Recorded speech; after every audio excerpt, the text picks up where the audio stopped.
Hey, welcome back to In a Pinch with Hitsu Zen. I'm Hitsu Zen from snuffhouse.com. My name's Seven Change Protect the Innocent. Today I'm really excited. I'm making good on a promise. My very first video, I said the channel was going to be about snuff, cigars, and pipes. It had all been snuff reviews. And then a couple months ago in my update, I mentioned, hey, I'm going to start moving ahead into the world of pipes. Still didn't. But this year got a lot of plans, and kicking off the whole pipe series with an interview with Emmanuel Atilano of Atilano Pipes. So excited to have him on. If you guys haven't seen some of the stuff that he's working on, check him out. But Emmanuel? Hi there, how you doing? Pretty good, you? I'm doing good. So tell us a little bit about yourself. Where are you from? What are you about? Oh, I'm named Emmanuel Atilano. Grew up in Minnesota, up there where it's cold. 33 years old. Currently living in Michigan. I'm in the Coast Guard, so this is where they have me right now. Married, got 5 boys, so life's pretty interesting in that respect. Right. Do you have to move around often with the Coast Guard, or are you pretty much set there for a while in Minnesota? About every 3 or 4 years, we end up moving. Every 3 or 4 years? Yeah. Is that rough on the kids at all, or? They're all 8 and under, so they're kind of, hasn't been too rough on them yet. Sure. But, yeah, we homeschool them, so it makes the transition with school and stuff a little easier. Well, that's cool. Yeah, we moved our kids across just 30 minutes north, and it was an adjustment for them. So I was trying to picture having to move your kids from state to state. But so how'd you first get interested in pipes in general? How'd you end up smoking pipes? Well, my relationship with tobacco goes back longer than I should probably admit. But I got really interested in cigars when I was in the Marine Corps. I was in the Marine Corps from 01 to 05, and one of my buddies in my platoon, who is now actually my brother-in-law, he got me into cigars, and I dove in head first. I loved everything about it. But eventually, after I got married and, smoking cigars all the time can get a little pricey. Sure. So, I think that just kind of naturally pushed me towards towards pipes. Sure. I actually had the same thing happen. I got into cigars, and I'll admit I was 17 when I got into cigars. But I was living in Ensenada in Baja Norte, and there was a guy down there in his 40s, and he turned me on to premium cigars. I got really into them, and that's how I got into pipes a couple years later when I came back. What kind of cigars did you end up getting into most?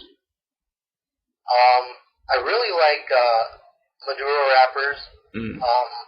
I think my all-time favorite cigar, still to this day, is Punch Rare Corojo. I just think it's a really, really good, flavorful, middle-of-the-road cigar. Maybe a little more robust, but got good flavor. I would really like it. Yeah. So what was the first pipe you ever bought? I don't remember exactly, but it was probably a corncob pipe. Sure. Probably somewhere around 10 years ago. Shortly after that, my wife bought me a briar pipe.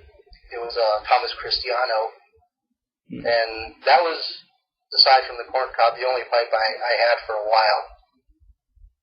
Do you still have that corncob? I think I probably still do. I don't throw any corncobs away. Yeah. All right, so there are a lot of people who believe that Virginias are like as good as pipe tobacco gets. A lot of people disagree with that. I think there's kind of something for everyone. I'm personally more into Balkans. I know there's a lot of people who are into vapors, lighter lat Englishes, aromatics. What do you smoke? I tend to gravitate more towards the Virginias or the Virginia Periques. I like that natural sweet flavor that you get from it. And I also like that it takes a bit more skill to smoke them properly. Yeah. that's something that appeals to me. Yeah, 'cause you really have to sip them with care. You can't just gulp them down like a cigarette, or else they get bitter on you. Oh, absolutely. Yeah. Do you use any other kind of tobacco? I know you mentioned cigars along with pipes. Do you use anything else? Currently, I haven't had a cigarette in a couple of years now. Nice. So I'm proud of that. Nice. I'll dip every now and then, once in a blue moon. Sure. Just every now and then I'll just get the urge, and I just need one, and that'll hold me over for a while. Sure. No doubt. Yeah. Do you consider tobacco more of a habit or more of a hobby, or kind of both? For me personally, I would consider it both.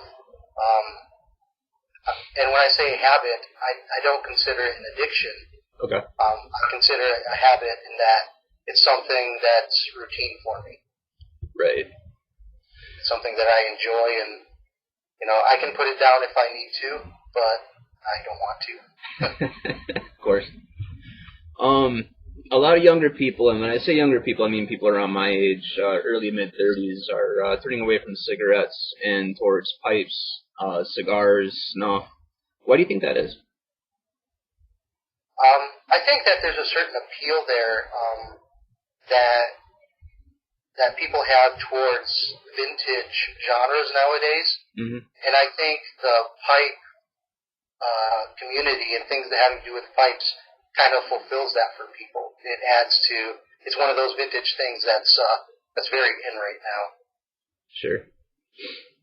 Yeah, I feel like, I can only speak for myself, obviously, but for me, I was born in '84, so when I was a kid, we had an Atari and then we had a Nintendo. But being on video games and computers all day just wasn't a thing. You get a group of friends together, play Mario for a couple hours, and then you go spend the rest of the day outside getting in trouble around the neighborhood. Sure, yeah.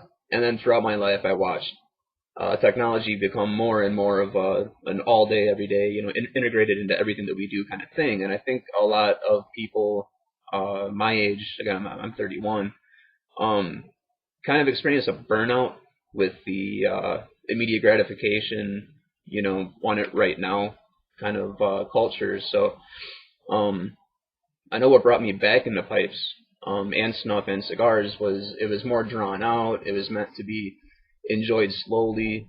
There's ritual behind it. There is no immediate gratification. It's just kind of a way of artificially slowing down in a culture that sped up too quick during our lifetime. Even shaving, and I'm not the only one in my group who switched over to the safety razors, just because I do that too now. Yep. Yeah. It takes a little more time. It's another way of slowing down. I feel like a lot of people are looking for a way to do that, and it's because I guess I could say back in the day. I mean, that could mean 30 years ago. It could mean 100 years ago, but it wasn't instant gratification. So the only way that we have to slow down is to go back to doing things the way that they were done, generations ago. Sure, and I think things like that, they create a link between our generation and our fathers and our grandfathers who may still be around, and it creates some common ground there that I think is great. Absolutely. So in the world of pipes, so I was telling you before we started talking, I started smoking a pipe like a decade ago, and off and on I've smoked a pipe for about a decade. And for a long time there was no pipe community I could really get into out by me. I'm younger, and especially 10 years ago, I'd started smoking a pipe before I was old enough to buy beer. So to walk into the pipe community of that time, which was mostly guys in their 50s, early 60s, I'm not going to get a whole lot of credibility. So I just kind of chucked out the idea of ever finding any kind of camaraderie in the pipe community, and figured, this is kind of a go it alone, figure it out as you go kind of thing. I've been in the online snuff community for a while now, but I just recently poked my head into the online pipe community, and I had no idea there were so many artisan pipe makers right now. I mean, like, tons of them. I'd heard about Dagner. I'm not personally a fan of Dagner. I know a lot of people are. I don't consider them artisan pipes because they're commissioned, but I know that kind of cleared the way for for a lot more people to put their names out there too. The thing I notice amongst the artisan pipe making community, and really it's the same thing in the artisan snuff community. There's an awful lot of names out there, and there doesn't seem to be any competition between them, either for sales or for fans. And everyone collecting them kind of just seems to want, a few pieces from each person instead of, choosing one brand over another. Which is nice in an age where a Savinelli is going to cost you a month's wages if you work a job like mine, and Peterson prices are going up while quality is going down, if you don't mind my saying.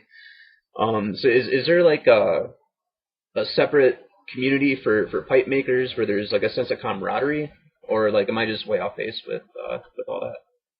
I think for the most part you're spot on there. There certainly is camaraderie, and I think it's because we recognize that we're in the tobacco business, or in a certain way, and there's a certain stigma in our society that goes with that, and it's something that we're constantly fighting. The tobacco industry is constantly fighting to stay alive. So we know that this hobby of ours is always being threatened, and we know that if we don't band together and work together towards a common goal, it's all just going to go away. And I think in addition to that, pipe making, it's a type of thing where you can't just decide to be a pipe maker and go to college to be a pipe maker, go to tech school. It's one of those things that if you want to do it well, you have to become, part of the community, and you have to learn from other people who are doing it, in a more informal setting.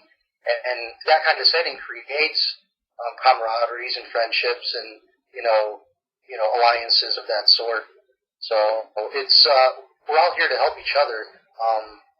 And I'm really surprised, especially early on, to see that a lot of the guys who have been around a lot longer, they're more than happy to help us younger guys in the industry who are eager to learn.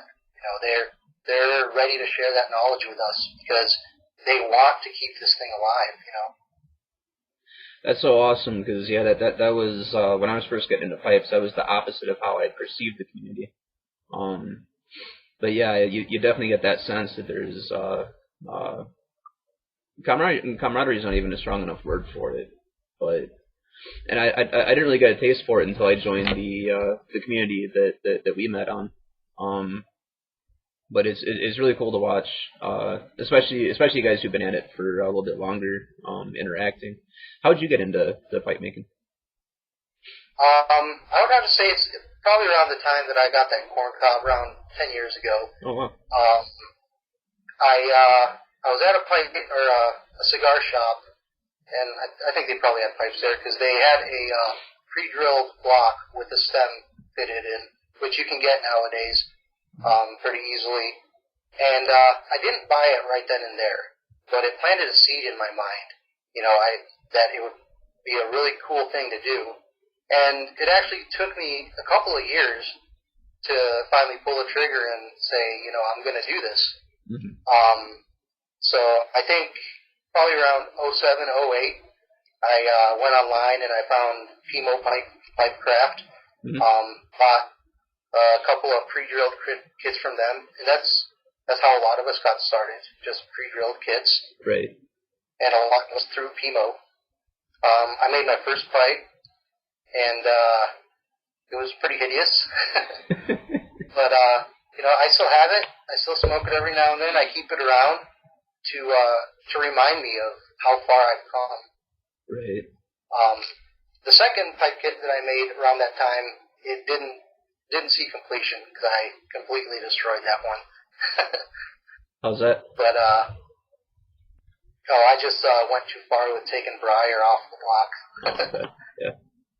So, but after a couple of years, I didn't do anything with pipe making, because I was in the military, and that particular time I was moving around a lot.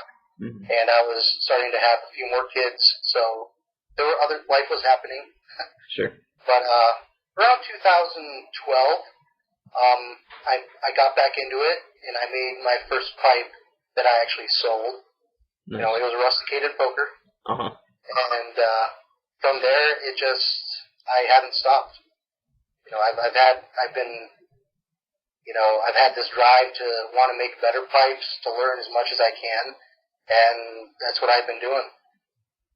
You mentioned the rusticated poker, and that brings up another question. So there's moving waves of trends of different styles of pipes, what people are more into, and right now it is the rusticated pokers. The first artisan pipe maker that I was ever aware of was actually Polinsky, and he does those fat standing pokers with the heavy rustications and the partial rustications, and sometimes in greens and whatnot. I'm gonna own one day. But what do you think? Do you think it's the pipe makers or the pipe smokers who decide what the next trend in pipe shape is going to be? I think to a certain extent both,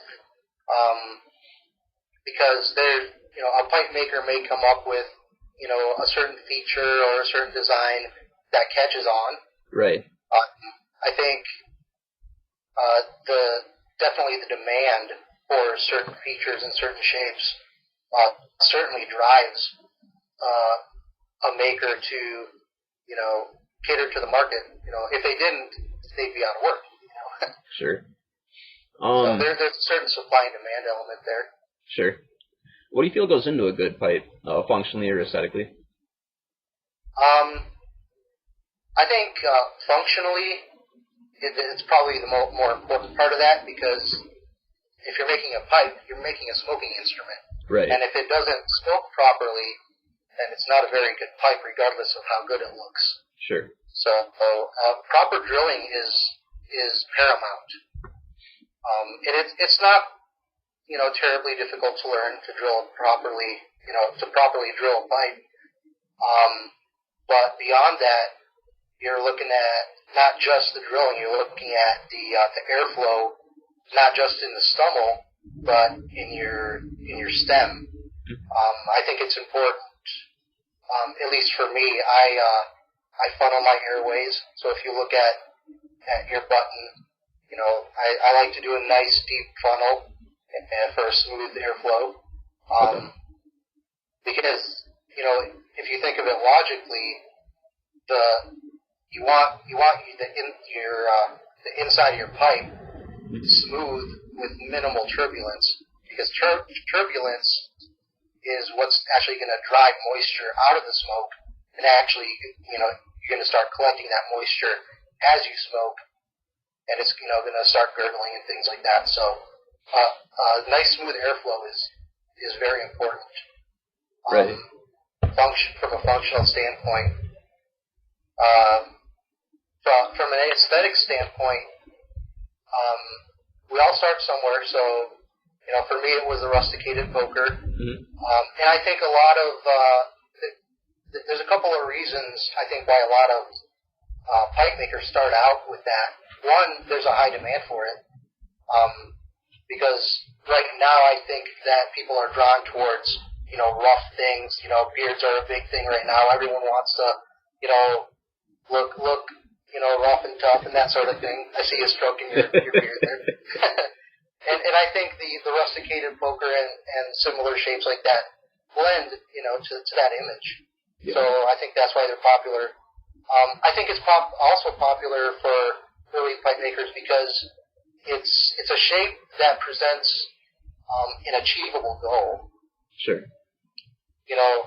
When compared to something else, such as a billiard, where you have specific proportions, specific lines that have to be, a certain way, or even like we can even go, a lot tougher.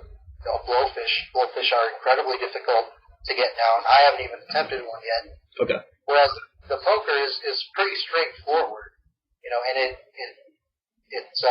presents an achievable goal for somebody who's less experienced. And there's nothing wrong with that. We all start somewhere. Sure. It's a good exercise. As far as functionality and aesthetics, one of the pipes I saw you post, and it sold before I could talk myself into saving the money up for it, was the poker with the bamboo stem. And a discussion came up.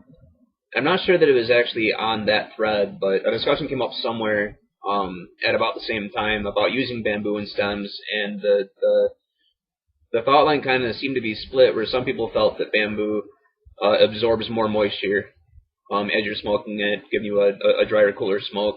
Other people felt like bamboo cools too quickly, which would cause more condensation to drip back down into the bowl, causing gurgling, and there's more of an aesthetic thing. But I've noticed a lot of bamboo used in Japanese pipes, which are renowned for being as functional as it gets. So what was your thought line behind using the bamboo stem, and what are your thoughts about the functionality of bamboo? I think you're talking about the bamboo billiard. Yeah, the billiard. Sorry. Four knuckle deal. I really like that pipe. And I haven't used bamboo a whole lot. Mm-hmm. That was actually only my second piece that I used bamboo in. It's something that, like I said before, I'm constantly trying to learn, and the best way to do that is to challenge yourself, doing things that you haven't done before. And bamboo is one of those things that I'm trying to get really good at. And I was fairly pleased with how that one came out. Mm-hmm. But bamboo, I think, is a great material. It's lightweight. It's a strong material. I think it's absorbent. Like you said, the Japanese use it extensively, and they have a very good reputation. So, there's differing opinions on it, and what I would say to that is, everybody has different tastes. I personally like a bamboo pipe. I think it does make for a cooler, drier smoke. So that personally, I do like bamboo. Right on. Do you feel like there's any unexplored territory in the world of pipe making, and anything left undone yet? That's one of those questions that's kind of hard to answer specifically, because we're talking about unknowns. So I think there certainly are unexplored areas. What those areas are, we have yet to see. But I would hate to think that we're at the end of the line and we're never going to see anything new. That wouldn't be any fun. That would, But I think every day pipe makers are pushing the limits and trying new things, and we'll continue to see different things develop, and it'll be interesting for sure. Yeah, I guess that was kind of unfair. That was kind of a hypothetical question. Do you see? I answered it. Do you see this as more of a hobby, or are you hoping to make a career out of it? Well, like I said before, I'm in the military, so that's my full-time job right now, and it is pretty time demanding. Sure.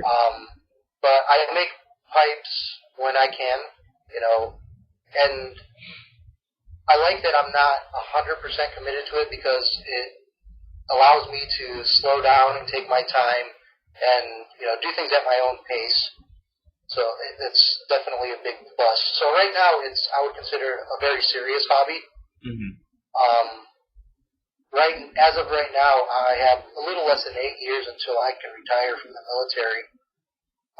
And at that point, I hope to take it to the next level. Maybe not full time, because there are other things that I'd like to do in life.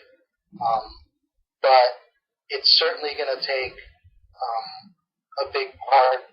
It's going to be a big part of my life after I retire. Certainly, it's something that I really enjoy, and I want to make pipes to a greater extent than I do now. Right. Last question. I know when we were talking online, you hadn't really. You're not a snuff user, so you obviously hadn't watched my channel. But I just did a giveaway. And the premise behind the giveaway was, give me a story about sometime over the last year when someone helped you out in some way, big or small, The premise being that none of us make it through life alone, even if it's, you know, from the little things to the huge things that people do to help us out. Who inspired you? Who helps you?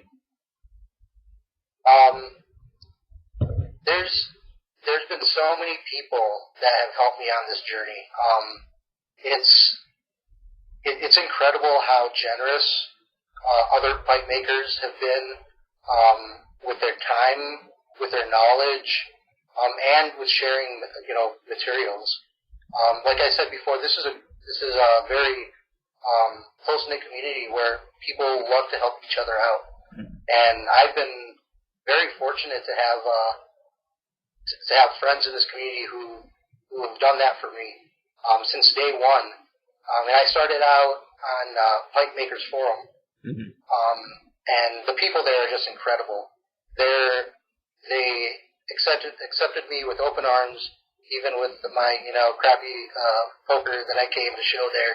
You know, but they were willing to show me how I could do better, and they were very encouraging. The guys and gals there are just very generous and willing to help. And if I may, I'd like to, you know, give a couple shout outs, you know, to a few people. Yeah. I think as far as inspiration goes, style wise, when I first got into pipes, I really liked the style of Eric Nording. I really liked the Danish, you know, freestyle, you know, thing going there, and a lot of my earlier pipes were Danish freehand style. Okay. So, you know, there was a big inspiration there. And I actually did get to talk to Eric Nording around that time. Oh, wow. And he was very encouraging. He actually looked at one of my pipes and thought it was his. So I was really honored for him to think that. But I think over time my style has developed, and I think I'm still trying to find my style. Sure.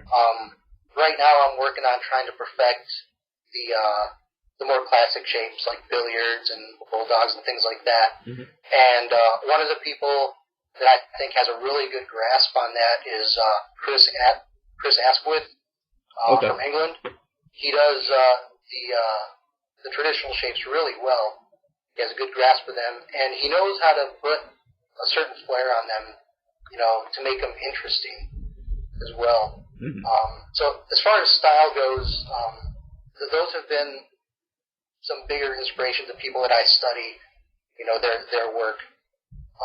As far as technical proficiency goes, of people that I've interacted with,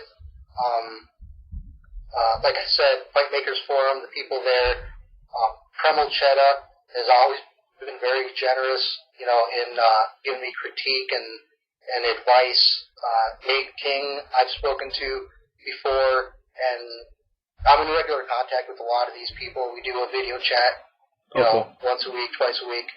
So, you know, Todd Banner from Canada has always been very generous in offering, you know, advice. James Gilliam, he's in Germany right now. He actually came to visit me when I was in Virginia. Oh, wow. He actually explained to me how to do a Delrin tenon. So thanks, James. Wow. And somebody who's not actually a pipe maker, but a pipe repairman, is George DeVos. Okay.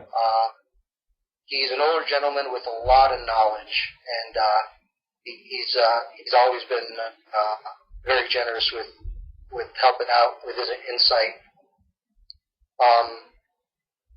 You know, I could sit here and go all day. You know, there's been countless people, but I'd like to thank Steve Norris from Vermont Freehand. I get all my supplies from him. He's a great guy to work with for anybody who is looking to get into pipe making. He's the guy you want to see. Very good work ethic. As far as doing business with him, you know, he couldn't get any better. And I want to thank Clark Layton, who actually sent me a get well gift. Right now, I just had knee surgery. So he sent me a few really nice blocks of briar and some other things there. So, and that just goes to show, you know, how generous this community really is. You know, people are always willing to help out.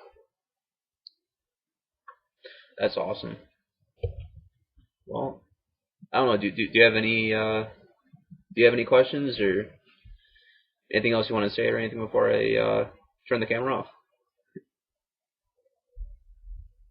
No. Just wish everybody a happy Valentine's Day. Valentine's Day while we're filming this. But yeah, if you haven't checked out my work, I'm on Instagram, I'm on Facebook, and I invite you all to take a look at what I got. All right, great. I'll put a link in the description for Atilano Pipes on Instagram and on Facebook. Thank you so much for doing this. I've been bragging on you doing this interview to my family and friends for a week and a half now. So I've been really excited. It's a pleasure. I'm very glad to be here. Glad I could help. Awesome. Well, take your time to recover, and God bless you. Thanks, you too. All right, guys. So stay tuned. Like I said, there's a lot of pipe videos coming up. I got a couple restoration videos I'm gonna do. I got 5 pipe tobacco reviews I'll be putting up over the next few weeks. I have 7 more, 8 if it comes in the mail in time, snuff reviews to do.